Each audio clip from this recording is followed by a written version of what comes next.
श्रीलक्ष्मी श्रीमहालक्ष्मी क्षीरसागर कन्यका उत्तिष्ठ हरिसम्प्रीते भक्तानां भाग्यदायिनी।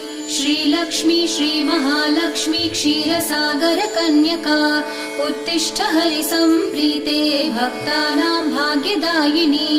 उत्तिष्ठोत्तिष्ठ श्रीलक्ष्मी विष्णुवक्षस्थलालये उत्तिष्ठ करुणापूर्णे लोकानां शुभदायिनी। उत्तिष्ठोत्तिष्ठ श्रीलक्ष्मी विष्णुवक्षस्थलालये उत्तिष्ठ करुणापूर्णे लोकानां शुभदायिनी।